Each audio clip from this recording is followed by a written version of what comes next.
नमस्कार दोस्तों, स्वागत है आपके अपने यूट्यूब चैनल में मास्टर एसएसटी में।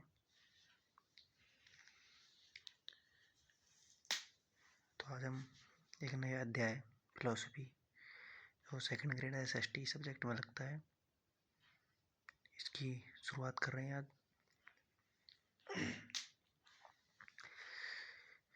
लेकर शिवशंकर का नाम, क्योंकि सोमवार को आपको एक क्लास मिलेगी।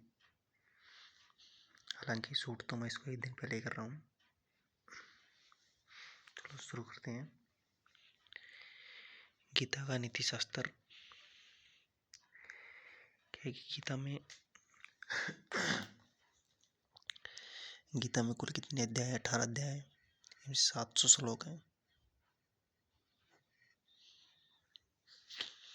तो इधर बताया गया है, इम्पोर्टेंट है, गीता को महाभारत के विश्व पर्व से लिया गया है। महाभारत के विश्व पर्व है, इससे लिया गया है। ये एग्जाम में पूछा हुआ क्वेश्चन है।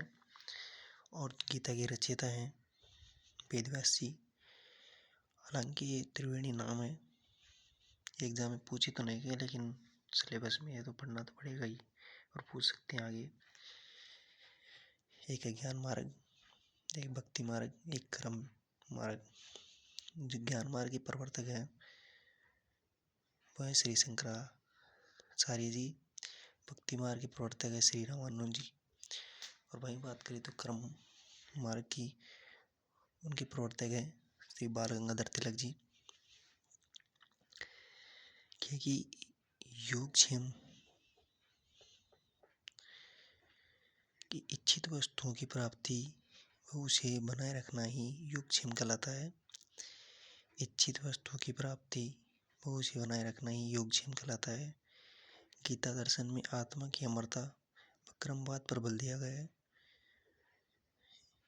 ये पूछा गया है क्वेश्चन 2018 में कि गीता के दर्शन में आत्मा की अमरता व क्रमवाद पर बल दिया गया है।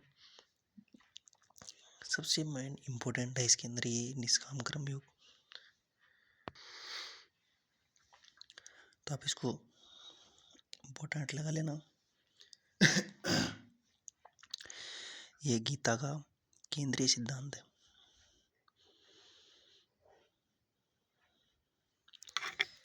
तो इसका अर्थ है कि किसी व्यक्ति को फल या परिणाम की इच्छा रहित निष्ठापूर्वक स्वधर्म का पालन करना चाहिए। कि गीता दर्शन में बताया गया निष्काम कर्म योग का, कि किसी भी व्यक्ति को फल या परिणाम की इच्छा रहित निष्ठापूर्वक स्वधर्म का पालन करना चाहिए। तो दोस्तों, आपका भी कर्तव्य यही है कि आप निरंतर अपनी पढ़ाई को जारी रखें। ईश्वर आपको सफलता जल्दी देगा, लेकिन स्वधर्म का पालन जरूरी है। और इसके अंदर ये एक श्लोक है, कर्मेव कुरु कर्मेव करूँ कर्मेत्सु कौशलम।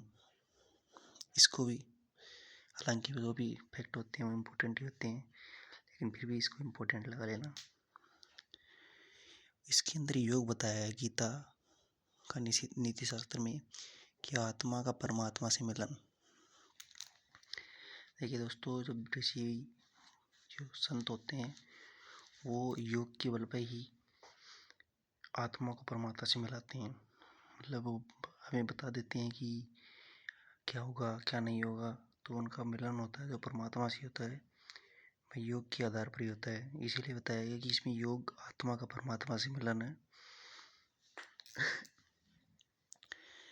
गीता के अनुसार व्यक्ति में 3 प्रकार के गुण होते हैं। एक है सत्व, एक है रजस, एक तमस। जो सत्व होता है उसमें प्रकाश विज्ञान का प्रतीक बताया गया है। वही रजस होता है वो गतिशीलता व चंचलता का प्रतीक है। वही तमस है जो अज्ञानता व आलस का प्रतीक है, क्रोध का प्रतीक है।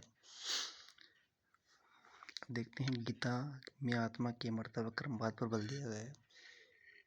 गीता में आत्मा की अमरता व क्रमवाद पर बल दिया गया है। इसमें कर्म को 3 भागों में बांटा है। एक प्रारब्ध क्रम, एक संचित क्रम, एक सचेमान क्रम। प्रारब्ध क्रम कौन से होते हैं? प्रारब्ध क्रम वो होते हैं जो भूतकाल के क्रम, भूतकाल में जो हमने कर्म किए हैं जिनका परिणाम मिल रहा है, उन्हें बोलते हैं प्रारब्ध क्रम। दूसरे नंबर पे है संचित कर्म, जो भूतकाल के वे कर्म जिन्होंने परिणाम देना प्रारंभ नहीं किया है वो भी फिलहाल संचित हैं, भविष्य में भूतकाल के जो कर्म हमें परिणाम देना प्रारंभ करेंगे। और तीसरे नंबर पे सचेयमान कर्म, ये वर्तमान और भूतकाल और प्लस में भविष्य काल के कर्म को योग होता है, उसके बाद में भविष्य में इसको फल देना प्रारंभ करता है, उसे बोलते हैं सचेयमान कर्म। अब जो कुछ इसकी और फैक्ट हैं उनको देखते हैं। अब देखते हैं दोस्तों, गीता का जो निष्काम कर्म है उसकी विशेषताएं। सबसे पहला है जल कल्याण के लिए कर्म करना, इसको शॉर्ट में बोलते हैं लोक संग्रह, मतलब कि जन कल्याण के लिए जो कर्म की जाती है उसे बोलते हैं लोक संग्रह। दूसरे नंबर पे समत्व योग की भावना, मतलब सभी जीवों के प्रति समान भाव व समान व्यवहार रखना, समत्व योग की भावना है। तीसरे नंबर पे स्वधर्म का पालन, मतलब कि स्वयं के कर्म करते रहना, स्वयं के कर्म करना। चौथा पे है जो बहुत ही ज़्यादा इम्पोर्टेंट, वेरी वेरी इम्पोर्टेंट, स्थित प्रज्ञ, बुद्धि स्थिर होती है। इसका मतलब होता है सुख दुख जय पराजय लाभ हानि में शांतचित रहते हैं हमेशा, उसे बोलते हैं स्थित प्रज्ञ।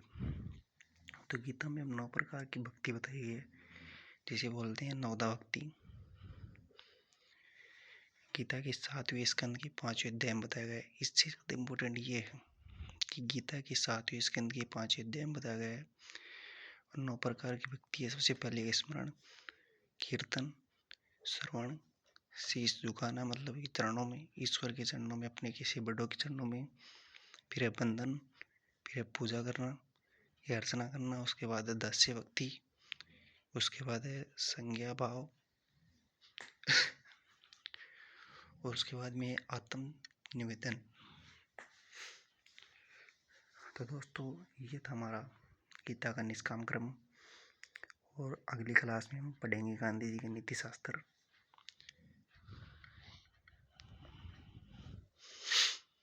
गांधी जी का नीति शास्त्र है, इसे 7 भागों में बांटा गया है। सबसे पहले है सर्वोदय की अवधारणाएं, भावनाएं, उसके बाद है न्यायकारिता, उसके बाद सत्य, फिर अहिंसा, फिर साधन व साध्य की पवित्रता, फिर सत्याग्रह, उसके बाद है धर्म और नैतिकता। इसको हम अगले क्लास में सभी को अलग अलग विस्तार पूर्वक पढ़ेंगे। ओके दोस्तों, आज हमारा ये गीता का नीति शास्त्र निष्काम कर्म योग का जो छोटा सा टॉपिक था ये आज कंप्लीट होगा। तो दोस्तों आशा करता हूँ कि वीडियो आपको समझ में आया होगा और अच्छा लगेगा। इसे ज़्यादा से ज़्यादा शेयर कीजिए और चैनल को निरंतर आगे बढ़ाते रहिए, क्योंकि जितना आगे बढ़ेगा सभी स्टूडेंट तक पहुँचेगा जो तैयारी करना चाहते हैं लेकिन आर्थिक स्थिति के कारण नहीं कर पाते हैं। तो आप इस वीडियो को, इस चैनल को ज़्यादा से ज़्यादा शेयर कीजिए। ओके दोस्तों, जय हिंद, जय भारत।